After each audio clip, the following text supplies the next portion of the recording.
Zini, kā Rolanda ir? Man dažreiz šķiet, ka es par daudz tomēr smaidu. Nē, mīļā, tas nekad nav par daudz. Vajag smaidīt. Vienmēr vajag smaidīt. Jebkurā situācijā. Un pats galvenais vajag smaidīt par sevi. Es pat klausoties tavu atbildi smaidu ārprāts. Bet, nu labi, tu man pierunāji. Galā tepat aiz kalniem nemaz tālu nav jāmeklē. Tūlīt aprīļa mēnesis, kas, kā saka, esot kāds smieklīgākais mēnesis. Šovakar redzījumā, vai tiešām mums vajag un cik daudz smieties pašiem par sevi un citiem? Ka varētu smieties par to, kā es piegāju pie spoguļa un cerēju ieraudzīt kaut ko tādu, kas man patiks, un ieraudzīt to, kas man nepatīk, jā. No smiekliem līdz asarām ar aktieru Andru Bērziņu. Sievietei ir jāizskatās tā, lai viņu gribētos apēst, lai viņa ir garšīga, nevis tāda, kuru gribētos pabarot. Man patīk dzīvi vīrieši, ja? Beigti man nepatīk. Kāpēc latvietēm uz rokām būtu jāzīmē hennas tetovējumi? Hennas māksla ir ļoti sievišķīga, valdzinoša, maģiska, vēsturiska un ļoti ļauj atraisīt visas tās lietas, kas katras sievietes iekšējās dzīvēs dus. Un stāstu sērijā Latvijas iedvesmojošākās sievietes šovakar pie mums 4 bērnu mamma un 3. grupas invalīde Gunita Pole. Uzstādījums, ka ģimene līdz nāvam uzšķirs, ir svarīga, pareiza, un man vairāk bija vilšanās, ka man nesanāca. Tā kā šovakar kopā ar mums nav Jāni, tad es aicinu pie šī galda pievienoties savu draugu un smieklu terapeitu Juri Rīnieku. Labvakar! Labvakar, Juri! Sēties, lūdzu! Juris Rīnieks, režisors, komēdijas žanra pionieris Latvijā tādām izrādēm kā Alus cilvēks, Tētis, Tāda es esmu, Puse no sirds un Līgavains. Ir tēvs 2 dēliem un meitai un vīrs sievai Antrai. Tāpat strādā arī par psihoterapijas prakšu un biznesa apmācību vadītāju. Jā, nu ja tu izvēlējies vienu vīrieti, tad man ir tiesības uz vienu sievieti. Es šeit pat studijā aicinu hennas speciālisti Inesi Davidsoni. Labvakar! Labvakar! Labvakar, Ines, tev! Inese Davidsone ir hennas speciālisti, henna guru saimniece, vediskā astroloģi, kuru lasa lekcijas par dzīves mākslu, apglezno sieviešu ķermeņus ar hennu un rada tērpus. Ir 2 bērnu mamma. Latvijā ir veikts pētījums par to, cik tad laimīgi mēs esam. Un es varu jūs iepriecināt, kad ir salīdzināt 2013. 2015. gada datu, mēs esam atzīti par 68. pasaulē laimīgāko valsti. Manuprāt, tā ir lieliska ziņa, bet to tūdaļ mēs pārbaudīsim, kā ir ar šeit pie galda sēdošiem. Tā viesošanās šajā raidījumā nav nejauša. Jo, Jā, es gribētu zināt. Jā, es tagad tev izstāstīšu. Tātad, sakarā ar to, ka tuvojās mums 1. aprīlis, un, protams, tā ir tāda vesela joku nedēļa, un tā skaitā tevi mēdz dēvēt par smieklu terapeitu. Jo vairāk nekā, es paskaidrošu, kāpēc. Tāpēc, ka vairāk kā pēdējos 15 gadus tavā radošajā dosjē pārsvarā ir komēdijas. Nu, varētu teikt, ka jā, gandrīz tikai. Kā tas tā ir sanācis? Tas nav sanācis, tas ir tā noticis, tāpēc, kad, es domāju, ka tam ir jēga. Tam ir jēga? Ja? Jā, kāda? Nu, ja mēs kaut ko darām, blakus visādām savām domām un tur pašapliecināšanās lietām ir arī tas, ko tu reāli ievadi vai iesēji tajos, kas vēro vai kas ir kontaktā ar tevi. Nu, un tad, ja mēs tādā ilgtermiņā paskatāmies, ko tad mēs tā teikt, tur tā, varam atstāt otram cilvēkam. Jā, it sevišķi tādā lietā kā teātris vai kaut kādu varbūt publisku pasākumu lietā. Ja, tad faktiski mēs varam atstāt tikai emocijas. Klausies, bet nekādu gudru domu pa lielam bet kas varbūt nevar. Ir tās tēmas, par kurām no tām emocijām savukārt, ja mēs skatāmies, mēs zinām, ka ir cilvēkiem 4 pamata emocijas. Ja, prieks, bēdas, skumjas un dusmas. Tad 3 no pamata emocijām ir skumjas. Drūmas, mīnus zīme, mīnus, tumšās. Ja? Un tikai viena, ja, ir tas, kas ir prieks. Ja? Tad nekas nevar būt vairāk svarīgs. Nekas dzīvē vairāk svarīgs nevar būt, kā raisīt savos līdzcilvēkos apkārtnē prieku, vairot prieku. Tas ir fundamentāli mana pārliecība, cik viņi izdodās, cik neizdodās, kas varbūt tur būtu jādara savādāk. Nu, kā teikt, latīņi teikt, esmu darījis, cik varējis, kas var, lai dara labāk. Bet tā ir fundamentāli mana pārliecība. Ines, kā tev ir? Tev kurš žanrs ir sirdī tuvāks? Tas komēdija žanrs vai tomēr drāmas, kaut kas nopietns vai traģikomēdija? Drāmas pietiek ikdienā, tāpēc man patīk tieši komēdijas un tādas situācijas, kas ļauj saprast, cik reizēm atrisinājums ir vienkārši. Kā ir, vai vispār ir viegli sasmīdināt šodien vidējo latvietu Latvijā? Sasmīdināt jau nav grūti. Jautājums ir, par ko mēs smējamies? Parasti es saprotu, ka viena no tēmām, par ko mēs smējamies, tā ir saistīta ar mūsu seksualitāti un visām tēmām, kas atrodas mums drusīt zemāk zem jostas vietas. Nē.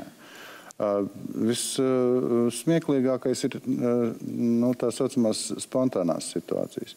Ja, piemēram, ja tu skaties uz Grētu, kāds vārds nāk prātā, ja tu nepazītu viņu, nezinātu, vienkārši pēkšņi ieraudzītu, par ko tu viņu nosauktu?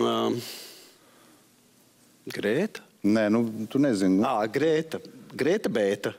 Nē, vārds. Nē, tu nezini man. Kāds vārds viņai piestāvēt vēl? Žanna. Žanna. Un viņam kāds piestāvēt? Alfrēds. Var sakot, kā tu domā, ja tu skaties uz viņu kā uz Žannu? Ja? Kāds viņai ģimenes stāvoklis? Jā, kāds man ģimenes stāvoklis? Precējusies, 2 bērni, biroja darbinieci. Lūk, tie pirmie smiekli. Ok, stāsts tālāk, ja. Kāda ir viņas mīļākā hobija Žannai? Hobija? Jā, Žannai. Pastmarka krāšana. Pastmarkas krāja. Kādas viņai pēdējās kolekcijas ir? Speciāli nesmiešos. Pēdējās kolekcijas? Jā, par kādām tēmām pastmarkas? Ar pasta balodīšiem. Ir tāds markas, jā?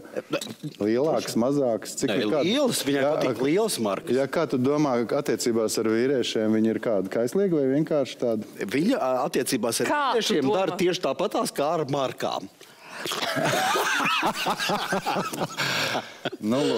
Tātad, un šeit mēs arī beidzam Es teicu, ka viss pēc tam pēc seksualitātes nonāk. Jā, agri vai vēl. Tas nav obligāti, bet tas, protams, ka ir vesels temats, jā. Protams, jā. Jo temats tāds varbūt neikdienišķi apspriežamāks, jo viņš ir uzbudinošāks. Jā. Uzbudinājums ir pozitīvs, protams. Jā. Ir prieks. Prieks izraisa šo fizioloģisko kustību. Arī šovakar stāstu sērijā Latvijas iedvesmojošākās sievietes mēs šeit pat studijā aicināsim vienu no viņām, un tā ir 4 bērnu mamma Gunita Pole. Labvakar. Gunita Pole, 3 meitu un dēlu mamma, 3. grupas invalīdu un uzņēmuma Poļu saldumu vadītāja. Ir šķīrusies, bet jau šogad gatavojas kāzām. Tu esi 3. grupas invalīda. Kā tad tas sanāca tev?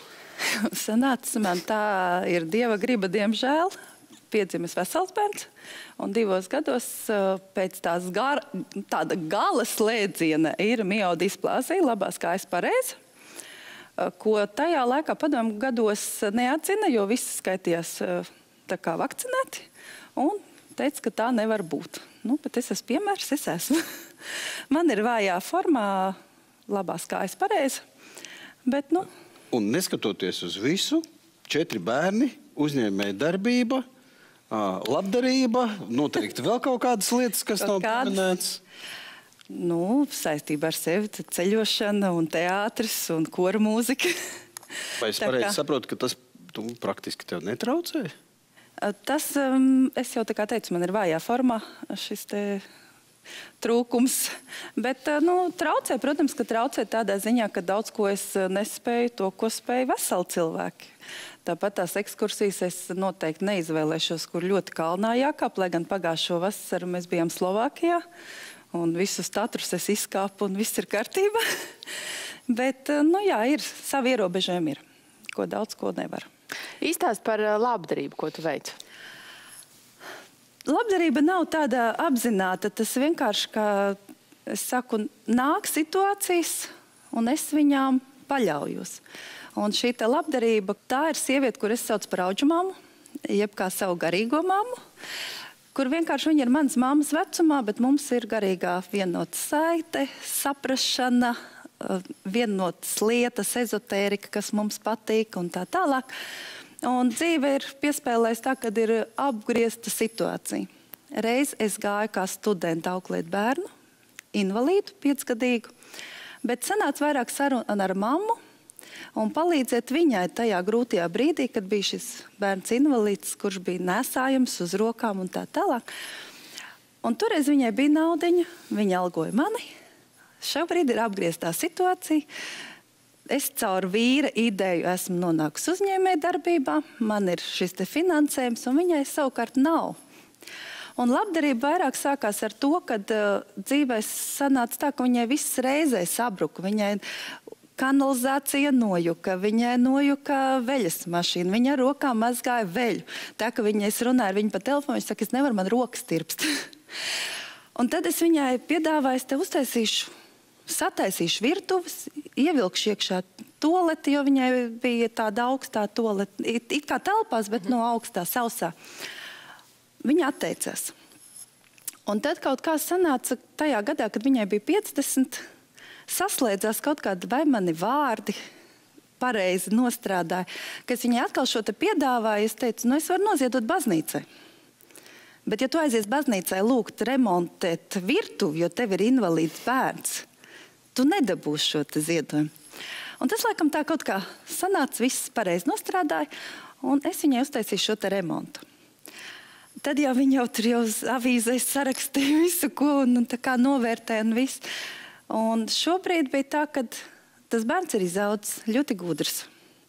Viņš beidza ar sarkano diplomu vidusskolu un šobrīd aizgāja studēt. Un tad, kad atkal sanāca kaut kādas sarunas, viņi saka, nu mums šobrīd ir ļoti taupīgs režīms, mums ir jākrāja naudiņu studijām. Es saku, kā ar sarkano diplomu, taču jābūt budžeta grupai. Diemžēl tālmācībā šādas nav. Nekas, ka viņš ir invalīds, nekas, ka viņš ir ar sarkano diplomu. Šāda atbalsta mūsu valstī nav. Nu, tā nu sanāca, ka šī labdarība turpinās. Kā ir ar taviem bērniem? Vai viņi nav greizsirdīgi, ka tu palīdzi citiem bērniem, ka tu palīdzi atņem kaut kādu laiku no viņiem? Noteikti nē, jo laiks ir mazāk. Kā es saku, es nevaru palīdzēt fiziski. Man ir savi ierobežojumi. Un tas laiks ir maz atņemts, un viņi brauc līdzi ciemoties, un tāpat tās Guntiņa ciemojas pie mums šī ģimene. Tā kā es domāju, viņi caur to tikai ir ieguvēji. Viņi jau caur mani redz, ka es esmu invalīds, un tur ir invalīds, viņi caur to ir ieguvēji. Cik gadi ir taviem bērniem? Maniem bērniem? Kā es saku, no 1,5 līdz 16. Tik liela starpība? Jā. Maziem 1,5 un 3, un lielajiem šodien meitai paliek 11. Un 3. aprīlī būs 16 lielākai. Kā tev šķiet, vai mēs palīdzam citiem tikai tajā brīdī, kad ar mums pašiem ir noticis kaut kas smags un grūts, vai tomēr mēs visi Latvijā, lai kāda mums pašiem ir dzīves, tā spējam palīdzēt otram? Es domāju, ka mēs spējam ik viens, jo, kā es saku, tā, kad ir tie visi ziedojumi tālruņi, kas tur palīdz pensionāri. Diemžēl. Bet tā tie nav visi. Tā ir tikai kaut kāda maza daļa. Es domāju, ka pietiekami liela daļa. Bet runājot par personīgo dzīvi, vai es esmu pareizi sapratis, ka tavā dzīvē arī ir bijuši šķiršanās no vīra? Ir tāda lieta. Kā tu to pārdzīvoji? Kā tas bija? Smagi. Kā visas sievietes smagi. Domāju, ka ļoti racionāli es esmu to pieņēmusi, es savu vīru palaidu ar domu, ka, ja cilvēks meklē laimi, citur viņam ir jāiet. Bet tā saprašana nebija no otras puses. Un smagi ir attiecībās ar bērniem. Kādas attiecības viņam veidojas ar bērniem. Es neko neliedzu, bet viņš pats nebrauc. Šobrīd viņš atkal sāk tā kā meklēt ceļu atpakaļ. Tā kā tik daudz. Bet, nu, tīri emocionāli man smagi. Jo es gaidīju arī otro meitiņu. Tā kā smagi 9 grūtniecības mēneši, kas šobrīd atspēlējas man caur viņas veselību. Tomēr, kurā brīdī tu saprati, ka dzīvē viss ir iespējams, dzīvē ir arī lietas, kas nāk pie mums atkal un atkal? Laikam nekad tam neesmu ļoti pārstājis ticēt, jo dzīve jau tajā mirklī man neapstājās. Es nebiju no tām sievietēm, kuru tur uztaisīja no tā traģēdija. Vienkārši smagums īstenībā, kā Es priekš sevis esmu definējusi. Man vecākiem jau laulībā ir 41. gads.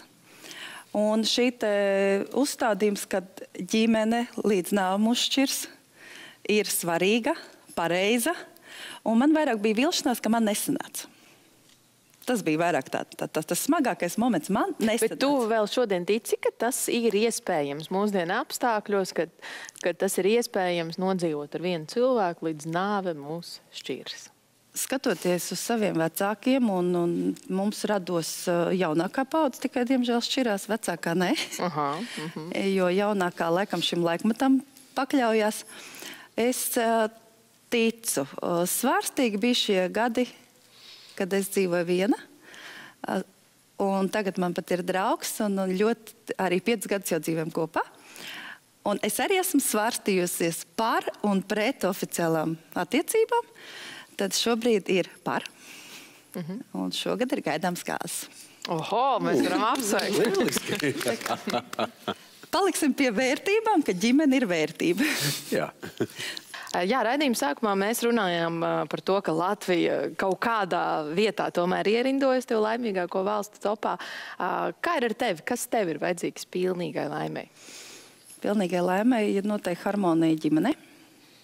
Tas ir pirmais, jo ja nebūs ģimenē harmonijas, tas savu lomu nospēlē arī biznesā un visā pārējā. Noteikti, ka miers pasaulē arī tas ir svarīgi, jo cenšos neklausīties ziņas, lai sevi neuzvilkt par to, kas netaisnība pasaulē notiek, bet cenšos viņu arī pieņemt tādu, kā tā pasaule ir. Ines, tev arī ir 2 bērni. Kā tev izdodas apvienot visu šīs lietas? Dienu no dienas tas ir tāds menedžments visai sadzīvē, visām lietām, kas attiecās uz profesionālo darbību, kas attiecās uz manu personīgo dzīvi, kas it kā ir iekļauta ģimenes dzīvē, bet tajā pašā laikā drusciņi nodalīta no tās. Tāpēc tas ir tāds dzīves ritējums, kur ir jāpiešķir loma un vieta katram un visiem, bet tajā pašā laikā arī sev ir jāatstāja iespēja tajā visā augt un attīstīties, un nav viegli, bet tas ir tāds ļoti radošs un laiks un process, un tas ir tas, kā tas dzīves piepildījums arī veidojās. Bet atgriežoties pie bērnu atbalstīšanu un sponsorēšanu, tātad tu sponsorē gan mākslas, gan dažādu kultūras aktivitāšu attīstībai bērniem. Vai to dara arī kādi citi? Tu ar viņiem tā kā sazinies? Nē, es ar viņiem nesazinos. Vienkārši, ja es redzu, kad ir iespēja palīdzēt, es to daru. Ja mani uzrunā, tad es izskatu savas iespējas un vajadzību. Vai tam ir vajadzīgs mana palīdzība? Tu atbalsti talantīgākos vai Talantīgākos tas nav tā, ka tas ir talantīgākos. Jā, ir konkrēts gadījums. Mums arī ir vokālā studija Miljons Bauskā. Un tur dzied zēns vārdā Armants, kurš ir ļoti talantīgs. Bet viņam nav šī finansējuma. Un tā bija, kad viņš vinnēja braucienu uz konkursu Bulgārijā, bet pa ko braukt jau nebija. Un tad, protams, kad es piedalījos sponsorēšanā, ceļa naudai un viss, viņš atbrauc atpakaļ ar Grand Prix. Līdz ar to šo te talantu vajag palīdzēt viņam kaut kur tikt. Bet šie cilvēki, kuriem tu palīdzi, viņi novērtē to, ko tu dari? Jeb tas nav svarīgi? Es domāju, ka tas nav svarīgi. Un es domāju, jā, šī Guntiņa, mana auģa mamma, ir tas cilvēks, kurš novērtē. Es esmu ļoti daudziem palīdzējusi, kuri man palīdzību ir prasījusi, tad, kad es vēl neizvērtēju, vajag vai nevajag. Protams, materiāli visi prasīja. Un daudzi gan nenovērtē, gan arī tas ir bijis tāds neliederīgs arī ziedojums. Bet ir daļa, kas novērtē un kas ir pateicīgi. Gunit, kā tev šķiet, vai ir jādalās ar citiem, ar to, ka tu palīdzi citiem, un vai tas ir jāstāsta? Vai tomēr ir jāpalīdz un jātur tas pie sevis? Es domāju, ka pašam stāstīt nevajag. Lai par to stāsta, kā manā gadījumā tie, kam palīdz. Ja viņi uzskata to par vajadzīgu, tad lai viņi dalās. Man nav žēl, bet pašam noteikti, ka nav jāiet un nav jāplātās ar to. Jā, paldies tev, Gunit, par sarunu, un lai šie stāsti arvien vairāk vairojas un padara mūs arvien priecīgākus. Paldies jums! kad uzaicināja. Paldies. Rolanda, man tev ir pārsteigums. Tu domāji, ka tu paliksi ar Juri, tad 2 tā un mēs, tad 2. Nē, tā nebūs. Man ir vēl viena sieviete tev padomā. Tici? Ticu. Jā, Kāda? un šodien mums tepat vēl studijā Ieva Adams. Ieva Adams ir latviešu mēdīju darbu un RSEB un žurnālistu skolas Artek pasniedzēja. Tāpat arī Adams tiek dēvēta par radiogeišu, kā arī aktīvi iesaistās dažādos modes un stila pasākumos. Pirmais, kas degošām oglēm interesē, kā tu tomēr nokļuvu līdz mūsu raidījumam? Mēs tev gaidījām jau kādu labu laiciņu atpakaļ. Es nokļuvu bez mēteļa, sāksim ar to, jo tusiņš, kurā es atrados, kā redz, nebeidzās ar to, ka es pazaudēju mēteli, tāpēc, ka es nevarēju saprast, kurš ir mans mētelis. Bet vienkārši viņš pazuda. Un es vienkārši uzliku šālīt un sapratu, nē, es miršu, bet atbraukšu. Tad es esmu novērtējiet. Paldies. Paldies, tev mans pārsteigums nebūtu izdevies, un Rolands nebūtu Jā, un šeit. nebūtu iespēja uzdot pirmo jautājumu. Ak, Dievs, ne! Pirms dažiem gadiem atklāt kādam portālam, jā, te rakstīts portālam. Tu stāstīji par 5 vai pat vairāk savus dzīves vīriešiem. Vai tavā dzīves biedru maiņa ir nespēja? Tur nebija nulīte klāt. Nulīte, jā? Ui, piedod, man tur bija 5 ar bildēm. Tas vēl minimalistiski. Bet vai tavu dzīves biedru maiņa ir nespēja pieņemt rutīnu? Paklau. Sāksim, zinu, tagad kopš es esmu pedagoģi, arī jau šos 5 gadus. Ja? Tad sāksim ar ar definīcijām. Ja? Tu teici dzīves biedri? Dzīves vīrieši. Dzīves vīrieši. Tā tur bija rakstīts. Nu, tie jau ir Zini kā, varbūt labāk dzīvi vīrieši. Dzīvi vīrieši. Man patīk dzīvi vīrieši, ja? Beigti man nepatīk. Beigti ir arī tie reizēm, kas vēl staigā, ja? Bet tu reiziekš beigts, ja? Jā.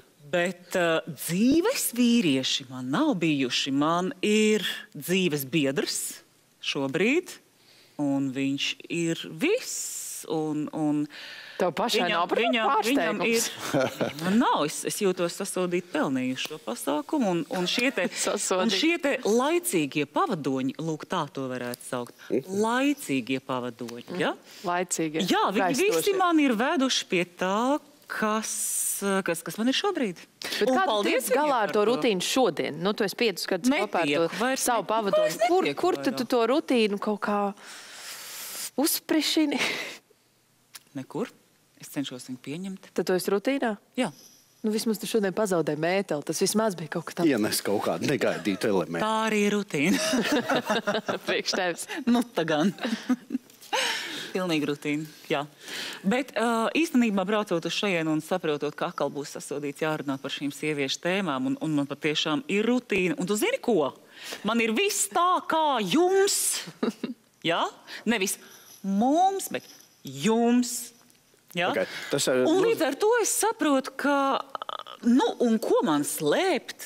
Jā, un ir gan strīdi, gan nesaskaņas, un tad mēs salapstam, un tad ir dienas, ka tu negribi neko darīt, un tad tās dienas pārvēršās par nedēļām, un domā sasodīts, nu, tā gan dzīve. Sievietei ir jāizskatās tā, lai viņu gribētos apēst, lai viņa ir garšīga, nevis tāda, kuru gribētos pabarot.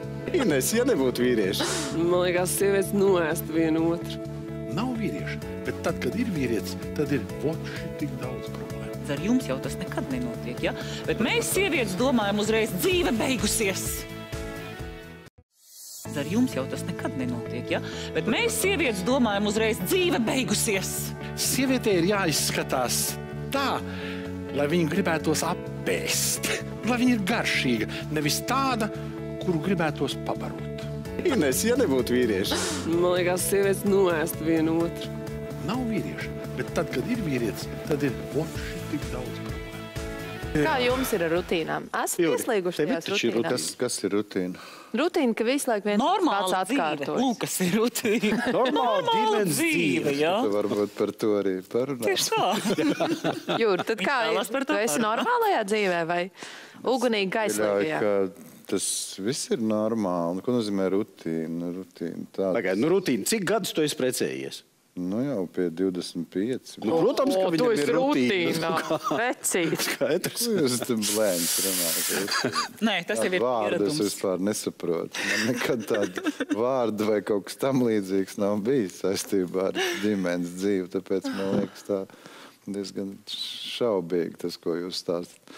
Tad tā nav īsti ģimenes dzīve, jums ir rutīna tajā visā. Bet tad es saprotu, ka tās ir kaut kāds blēņas, tās kaut kāds partneris. Kas tad ir ģimenes dzīve izstāst? Tieši to Ir tavs dzīves, tā teikt, neatņemama sastāvdaļa, kurā tev ir interesanti un vajadzīgi. Un kurā nav rutīnas? Kurā nav rutīna. Bet vai tad rutīna nozīmē, ka ir neinteresanti un nevajag? Nē, vienkārši Tas jau to nenozīmē. Nu, Viņa ir tātad, tāds kas slikta ir pieskaņa. rutīna? Tātad rutīna ir normāla dzīve. Nu tā tad normāla dzīve. Nu, tā tad tavā dzīvē eksistē rutīna. Nu, labi. Nē, Tā. man tāds vārds nepatīk. Mana ikdiena ir pilna sadzīvi, bet man liekas, ka tas ir mana un vīra uzdevums mums atrast kaut kādas tās iespējas, kur mēs paši piepildam to savu kopējo telpu par kaut kādiem jauniem notikumiem. Teiksim, šovakar nevar sagaidīt, ka šeit mēs beigsim visi, jo es zinu, kad vīrs ir dzesē šampanieti un gaida man nepacietīgi. Mums ir tāds šodien notikums, ko mēs vēlamies atzīmēt, tāpēc jūs runājat par rutīnu. Kas Nu, nē. Tur jau ir tās dzirkstals, kad nav jau viss tāds dalāms. Un lai arī šis mums ir varbūt tāds kopīgs liels notikums, bet par to mēs tā kā nevaram runāt, jo tas ir kaut kas tāds mūsu. Bet tie mazie mirkļi, ko mēs atvēlam sev, ejot kopā kaut kur vai teiksim, nezinu, tur bučojoties pie luksusforiem, tas ir tas, kas mūsu ikdienai piešķir arī kaut kādu dzirksti, un reizēm pat bērni nesaprot, tā kā, ko jūs tur, tā. Jā, bērniem nepatīk. Viņi saka, beidziet bučoties. Bet tad es saprotu tā, jo ilgāk mēs tev šeit aizkavējam, jo ilgāka priekšspēle, un jo pēc tam kaislīgāk šampanietis. Jo vēsāk šampanietis. Tad jau labi. Sēdi. Tad sēdi, jā. Ieva izstāstīja, kā tev šķiet, kas ir tas pamata elements, kas nodrošina ilgstošas un kvalitatīvas attiecības? Vai tu esi tādu vispār atradusi? Nē, es domāju, ka nē. Tu domā, ka tāds neeksistē vispār? Tu zini, kas eksistē? Eksistē dievišķā providence un eksistē kaut kādi plāni, par kuriem mēs neesam kursā. Es teikšu, kā ir. Un ja kādreiz vienu brīdi, teiksim, aprecoties, es biju iedomājusies, lūk, kamēr nāve mūs šķirs, tad īstenībā es saprotu, ka kamēr mēs viens otram esam iepriecinoši, kamēr mēs nevis pieciešam viens otru, bet baudam viens otru. Bet ja kaut kas no tā nav, tad nevajag. Un tas nozīmē, ka es atkal esmu izgājis, mēs abi izdejam kārtējo skolu, un ar to jau dzīve nebeidzās. Ļaunākais, kas īpaši ar mums sievietēm, redz, ar jums jau tas nekad nenotiek, ja?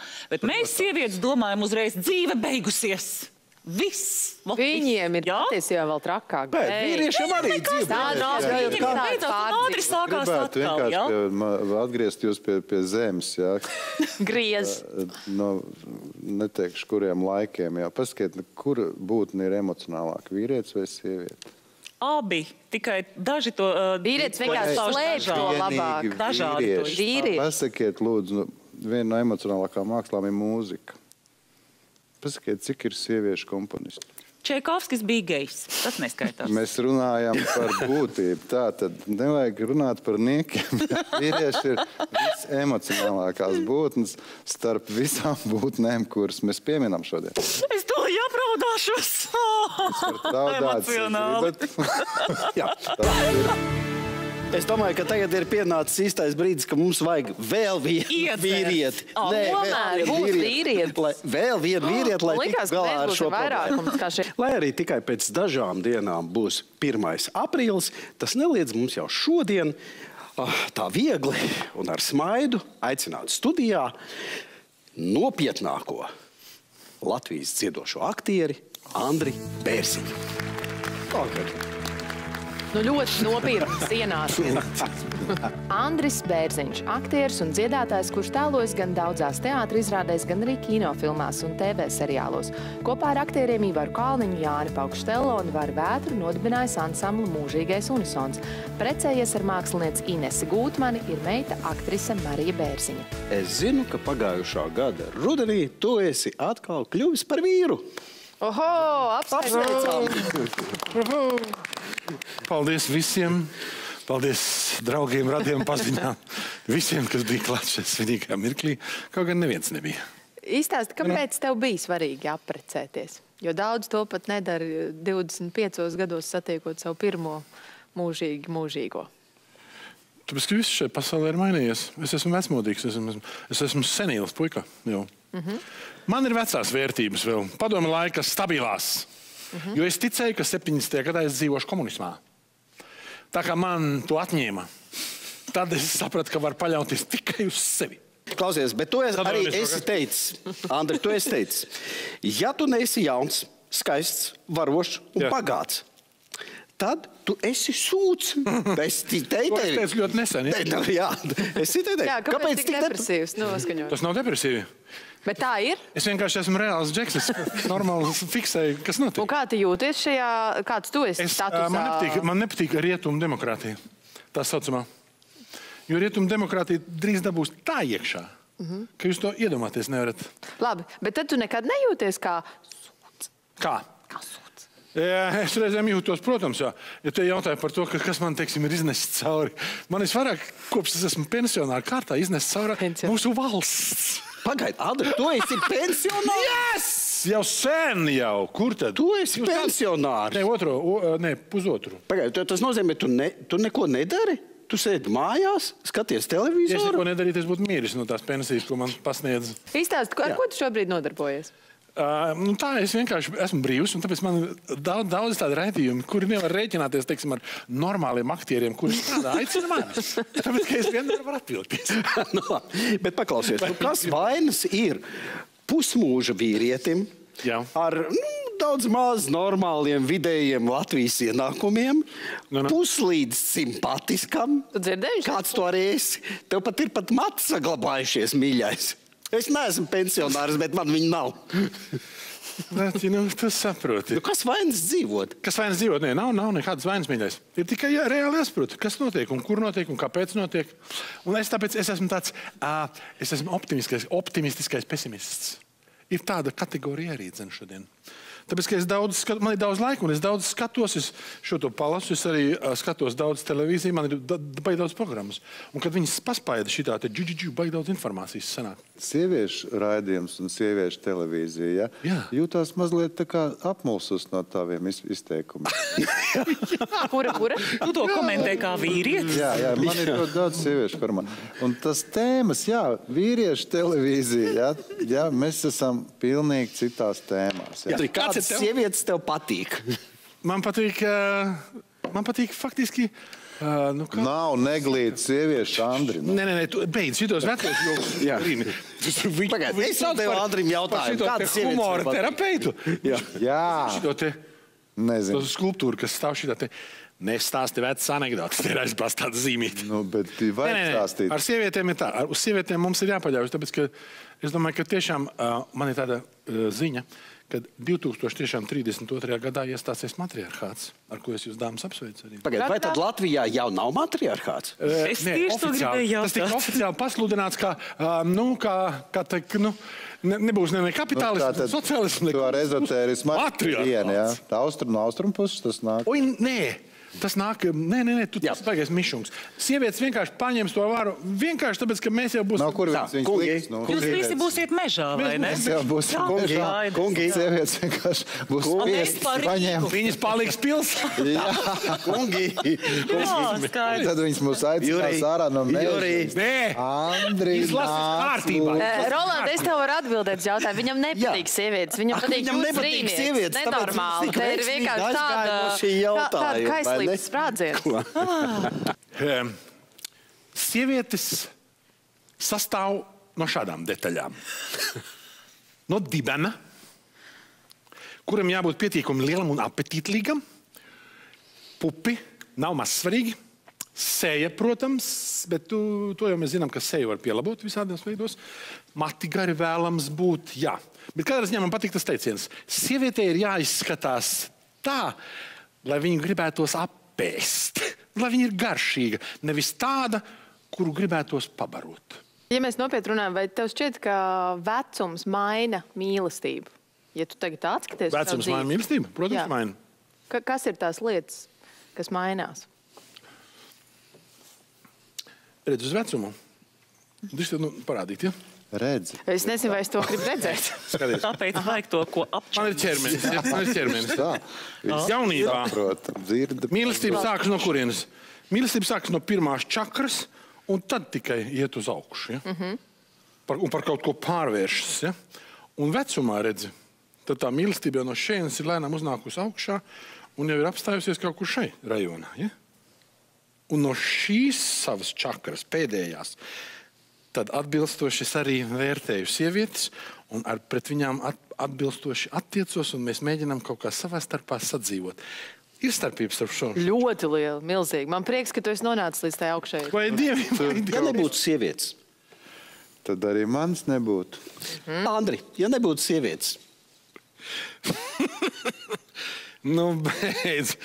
Nu, klausies, ja nebūtu, beidz. Tas nav reāli, pirmkārt, ja. Otrkārt, man pat nav atbildes, tāpēc, ka tu saproti, kāpēc viņam paprasība priekšā. Labi. Man kaut kā stulbi. Labi, pajautāsim dāmām. Ja nebūtu vīrieši. Būtu ok. Grēti, ja nebūtu vīrieši. Nu, nebūtu ok, jau. Ines, ja nebūtu vīrieši. Man liekas, sievietes noēst vienu otru. Nē, sievietes nevērtē vienu otru pēc ādamiem apaļumiem, kā daži vīrieši. Tas vajag labais krievu humors. Kas sievietes savā starpā runā? Kas būtu, ja nebūtu vīriešu? Ja? Nu? Ja nebūtu vīrieša, būtu tikai viena problēma. Nav vīrieša. Bet tad, kad ir vīrietis, tad ir voči tik daudz problēmu. Nu, tas ir kā ar mašīnu, jā? Labi, otrais jautājums. Juri, labākais kompliments, jāpabeidz, ja? Labākais kompliments, kur tu esi saņēmis no sievietes? Par sevi. Labākais kompliments, ko tu esi saņēmis no sievietes. Par sevi. Par sevi. Ko sieviete tev ir teikusi? Tu man patīc. Ok. Andri. Nu, zini, Laķi, tā neērti ir atzītis, teiksim, viss auditorijas priekšā, bet visus tos komplimentus, ko es esmu saņēmis, te būs laiks par īsu. Ieva, labākais kompliments, ko tu esi... Atmiņa par īsu. Nē. Ieva, labākais kompliments, ko tu esi saņēmusi no vīrieša?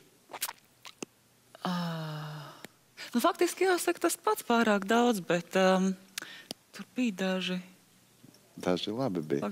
Nu, tas šokolādes balss jau bija. Nē, nu tas tā. Tas tā. Tu redzi? Izrādās, tu esi jauka. Nu, man kāds 5 minūtes apakaļ Juris Rīnieks tepat pateica, ka man sot smaids kā filmā Maska. Es tagad domāju, vai tas ir labi vai slikti. Labāk domā, ka labi.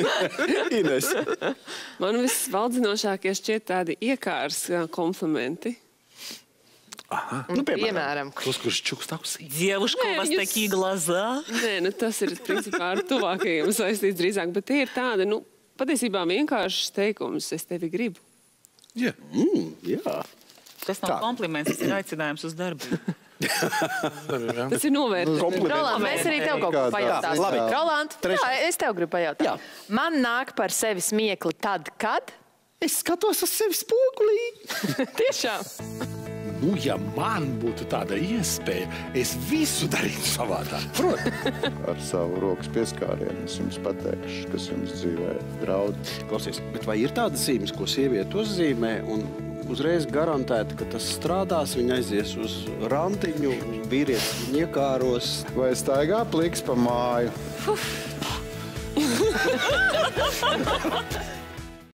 Nu, ja man būtu tāda iespēja, es visu darītu savādāk. Protams. Ar savu rokas pieskārienu es jums pateikšu, kas jums dzīvē draud. Klausies, bet vai ir tādas zīmes, ko sieviete uzzīmē un uzreiz garantēta, ka tas strādās, viņa aizies uz rantiņu, vīrietis viņu iekāros? Vai staigā pliks pa māju? Labi, bet no smiekliem līdz asarām, Andri, tu kādreiz mēdz arī raudāt, tā no sirds? Protams, kad es dziedu dziesmu Svētvakars.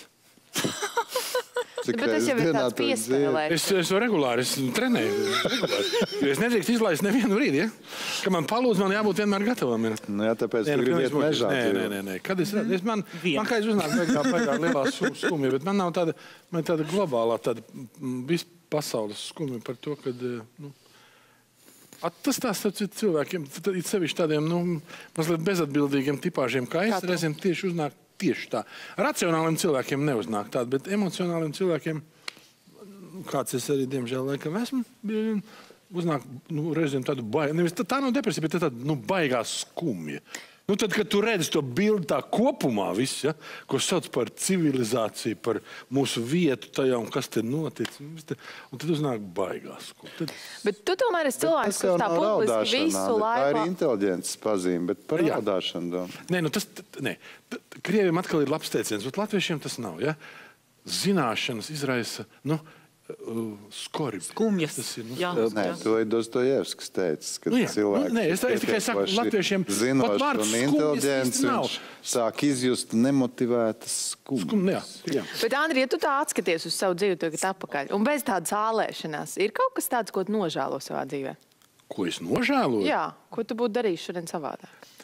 Nu, ja man būtu tāda iespēja, es visu darītu savādāk. Protams, pie tam ar savu šī brīdi funktieri. Es vienmēr esmu domājis par to, es esmu reinkarnācijas, it kā zināms piekritējis. Es saprotu, nevis tā, ko indieši saka, no es tur sataisu kaut kādas ziepstenes, piedzimšu par tārpiņu vai suni, nē. Ja jūs zināt, Tu esi ļoti labs aktieris, Andri, nevajag šitās raudāšanas pēc... Es neraudu. Postļi fakta, ja? Postļi fakta. Tu zini tā veco labo žīdu anekdoti, ja? Protams. Был бы таким умным я до, как моя жена после. Man vēlēt. Ar to arī mēs varam beigt šo sarunu. Andri, liels paldies, ka tev atnāc ciemos, un es tev novēlu tajā kuģī iekāpt un aizbraukt. Man bija vēl viena anekdote sagatavot. Beidz, man šausmīgi patīk. Anekdošu sadaļu. Anekdotes, vai tad nav šeit redzījuma anekdošu gabaliņa? Jā, anekdote. Katrs vienu anekdoti. Tas attiec uz mani vairāk. Atskan no komandējuma. Speciāli, protams, diena ātrāk, lai pieķertu. Iegāžas, jā. Maita guļ jau gultā. Un nelaikā, vēl nav laiks gulēt. Skapis vaļā? Nav. Pagultē? Nav. Ledskapī? Nav. Vansis var nav. Tur nav. Nu nav, nekur nav. Pat, nu, balkons nav, tur nevar būt. Un tad viņš tā pēkšņi pie tā kaikalī gults un saka, nu ko, kļūstam veci, ja? Ar tādu atriebi. Kā man patīk anekdotes labas, tāpēc, ka nav mums foršu anekdošu. Nav. Andri, vai tev tie 90 gadi pienāk tā kā Evaldam? Jo, fanas. Tiešām atkal būs padomi var. Kaut gan es nebrīnītos, ne par ko. Ines, kā mēs redzam to tavās rokās, tu esi saistīta ar hennas tetovējumiem. Izstāsti, kāpēc sievietei viņu vispār būtu jāzīmē uz rokām un ko tas dod sievietei vai sievišķībai? Hennas māksla ir ļoti sievišķīga, valdzinoša, maģiska, vēsturiska un ļoti ļauj atraisīt visas tās lietas, kas katras sievietes iekšējās dzīlēs dus. Bet tev netraucē, nu es tiek iedomājos, man būtu tikpat tādas atkailinātas rokas kā tev, un tagad viņas viss ir sakrāsots, un es katru dienu redzu tos zīmējumus. Tu viņus redzi vai tu viņus neredzi? Es viņus jūtu, un es jūtos caur viņiem apģērbta, rotēta, greznota, un man daudz mazāk ir vēlēšanās sevi tērpt kaut kādās citās āršķībās, jo es jūtu, ka tā māksla, viņa caurvīja mani. Bet kāpēc mēs Latvijā izvēlamies tādus austrumu zīmējumus, bet nelietojam pašu savas zīmes? Tur māru, pērkons, kāpēc tas tā ir? Mēs ļoti daudz lietojam šīs baltu zīmes, un austrskoks tieši vasaras sezonā ir absolūts bestsellers, jo tā ir tādu enerģija, kas ļauj atraisīt to savu iekšējo dzimtas būtību. Tamdēļ latviešu raksti ir ļoti pieprasīti, un ne tikai sieviešu vidū, bet arī vīriešu vidū. Vīriešu vidū? Tu esi gatavs tādam tetovējumam? Bet atšķirās zīmes sievietēm un vīriešiem? Vīrieši izvēlās vairāk zīmes, kas ir tādas spēku sazemējošas, teiksim, krupītis un āzītis un zelkšraksts. Sesks. Zelkšraksts arī ir ļoti raksturīgs tieši kā vīriešu izvēle.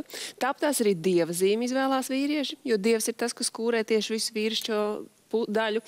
Tamdēļ daudzas no šīm latviešu zīmēm ir arī vīrieši iecienītas. Klausies, bet vai ir tādas zīmes, ko sieviete uzzīmē un uzreiz garantēta, ka tas strādās, viņa aizies uz randiņu, vīrietis viņa iekāros, tikai skatoties uz šo zīmē to visu, no. Viņš ir uzķēries jau. Tas tev liekas, ka tā ir. Nu, tev tā liekas. Jā, bet vai tā ir?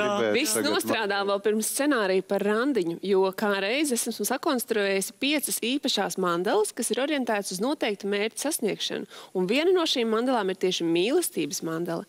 Un viņa astroloģiski ir sakombinēta tā, ka viņa piesaista šīs vibrācijas, kas ļauj atraisīt attiecīgās situācijas, iespējas, emocijas un visus rezultātus. Tādējādi mēs jau sākumā caur šo mandalas kodu atraisam noteiktus priekšnoteikumus, lai noteiktas situācijas un iespējas cilvēku dzīvē notiktu. Ines, ekonomika un astroloģija. Šīs ir divas zinātnes, kuras tu esi studējusi. Kā viņas savienojas tavā praksē? Viņas ļoti saistītas, jo šis laikmets ir tieši šādu pusdievu, dievu un dažādu šarlatānu laiks, tāpēc ar sirdslietām un prātlietām vairs nevar pa priekšu iet. Tamdēļ prāts ir jānodarbina ar ļoti laikmetīgām lietām, un tas manā gadījumā tiešām šī biznesa vadība, doktorantūra un visas akadēmiskās lietas. Savukārt sirds un piepildījums, un tomēr kaut kāds tas karmiskais ceļš ir jāizpilda caur sirdi. Un tas manā gadījumā ir saistīts ar iespējām lasīt cilvēku kartes, interpretēt viņus un rādīt cilvēkiem šo izgaismojošo ceļu tālāk par viņu soļiem. Tamdēļ... Vai tev nav baisi lasīt savus kartes?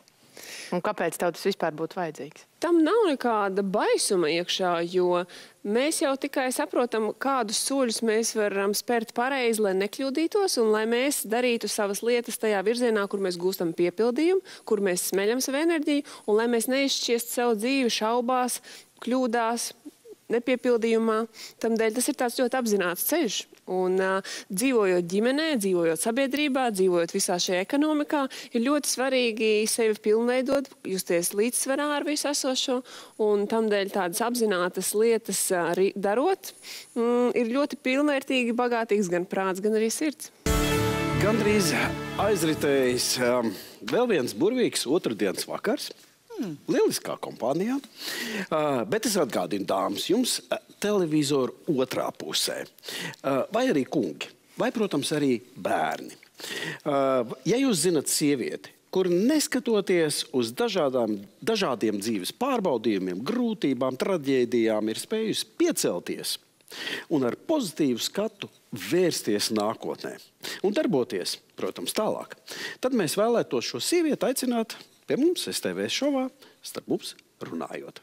Jo tikai daloties ar šādiem stāstiem, protams, mēs varam iedvesmot jebkuru cilvēku, paskatīties uz sevi spogulī un noticēt.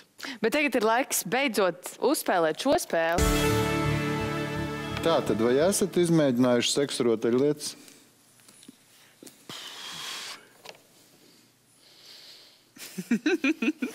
Grēta, nevēlas garumā. Pēc dziļām pārdomām. Vai pie Madonnas jūs esat dziedājis dušā? Madonnas dušā? Madonna. Nē, viņa mani neuzaicināja. Vai esi dziedājusi dušā pie Madonnas dziesmas, piemēram, tādā variantā? Nē. Nē. Tas pats. Mums ir savas vānu dziesmas. Ziniet. Vai tu varētu pārcelties uz ārzemēm mīļotā vai mīļotās dēļ? Nē. Mēs saprotamies. Es jums kaut kā tādu duros acīs mazliet atvainoju. Vai dusmās esat plēsuši traukus? Nav vēl viens jā. Tas taču tik patīkami. Pamēģini, ļoti labi iedarbojas uz enerģiju. Pamēģini. Ne, viņai bija nepīstoši. Tātad vai esat nēsājuši pretējā dzimumā pakšveļu? Jā. Naktī. Tikai. Nēsājuši. Nu, kas ir naktī, var arī nēsājies. Nekad Kad nesastāv. pazūd drēbi. Kādas problēmas? Kur tas stringus tu tiešām? Tieši tā. Vai staigā pliks pa māju?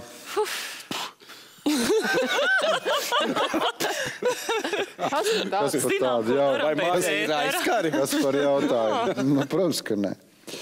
Tā, vai esi nepieklājīgi skaļi smējies izrādes laikā tur, kur nevajadzētu smieties? Jā. Bērēs. Tas nav izrāde. Bērēs ir bizness. Es saprotu, Greta, kas ir izrāde tā izpratnē. Bēres un kāzas. Viss? Jautājums. Vienu improvizētu jautājumu no tevis. Vienu improvizēto. Nu, par to pašu tēmu? Jā.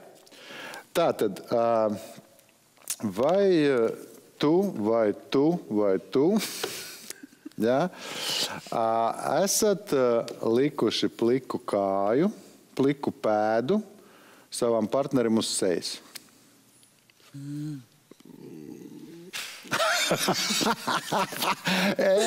Vīrieši pret sievietēm. Tieši tā. Paldies mūsu viesvadītājiem Ievai, Inesei un Jurim. Jā, un mēs tiekamies jau pēc nedēļas, lai jums skaists un krāšņs un seksuāls pavasaris. Jā, tas bija labi. April.